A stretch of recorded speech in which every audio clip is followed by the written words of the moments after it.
After understanding the basics of probability, it's good to see how probability can be represented in different ways.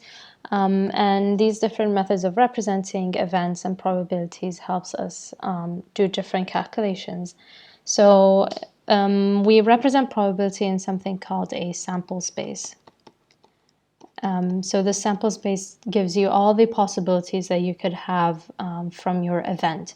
So you could go through listing the possibilities. So for example, if I'm throwing heads and if I'm tossing a coin twice, I could get a heads and heads, tails and tails. I could get heads and a tail, tail and a head. And if my order matters, I could say that these two are different options. So I'm tossing it, I'm tossing the coin, and these are all the possibilities that I could get. This is listing your possibilities. You could also use a table to list even bigger possibilities. You could use what we call a tree diagram, and you could use finally a Venn diagram.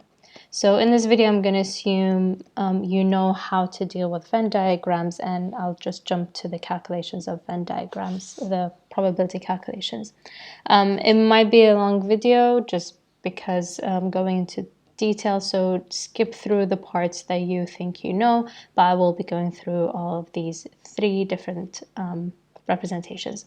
So the first one is using tables. So a common example for tables is a die. So if I have a 6-sided die and I throw it twice and I'm recording the result. So I want the probability of these. So I'm throwing it twice and I'm recording the result. And notice how I want the probability, and the probabilities are given as totals. So my table not only does it have to show which numbers do I have, but also has to include the totals that I get from the two throws. So it's best recommended that you do a two-way table and you add up what you get from the two throws. You could pause the video and try to do the table if you want to. So I've done the table already. So we have, this is the first throw, let's say 1, 2, 3, 4, 5, 6, and then the second throw, 1, 2, 3, 4, 5, 6. And what I've done is added all the possibilities that you could get. So if I throw a 5 in the first one and then a 3 in the second one, my total is an 8. So using this table, I can answer the question. So for part A, I have, I need the probability of getting a total of 4 from the two throws. So how many 4s do I get from the two throws? I get 1, 2, 3. So I have 3 options here. But how many throws do I have overall? Sorry, how many options do I have overall? It's 36 options. So remember that probability is always the frequency of the event recurring divided by the total possibilities.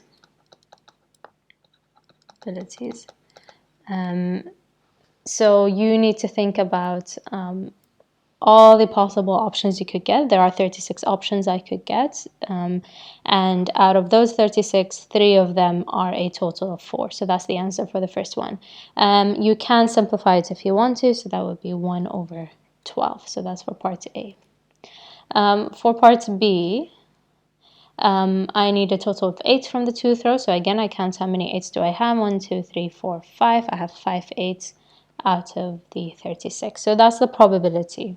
So if I throw the two dice, there's a 5 out of 36 chance that I will get an 8 as a total. For C, we're talking about inclusive between throws. So it's between 5 and 9 inclusive, so including 5 and 9. So I could calculate how many totals I get between 5 and 9, and that would be 24 out of 36. You could also do the reverse. So you could think about what would you not get. So if I would not include these options and these options, so that's a total of 6 and 6, so a total of 12. So you could just say 36 minus 12, that's 24. So you could do the reverse here instead. So that's for part C. For parts D and E, there's worded slightly differently. So say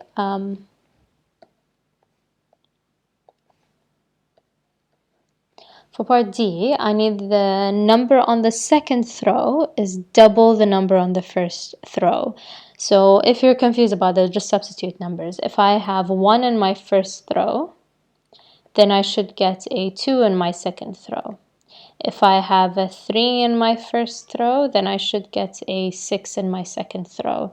So it's just understanding what's happening here. So the totals won't really help us, but what we could look at is the numbers at the top. So let's say I get a 1 here, and I want to double that on the other throw, and the only time I'm going to get double is if I get a 2. So there's only one option that I could get. There's no other 2 here that I could get. So if I throw a 1 here, there's only one other chance. So there's 1 out of 36. That's one option. Or I am looking at if I get a 2, then the second throw would have a 4. So again, I only have one option here. The double of 2 is always 4, and there's no other 4. There's only one 4. So I only have one option here as well. And 3, double of 3 is 6, so I also have another, just one option.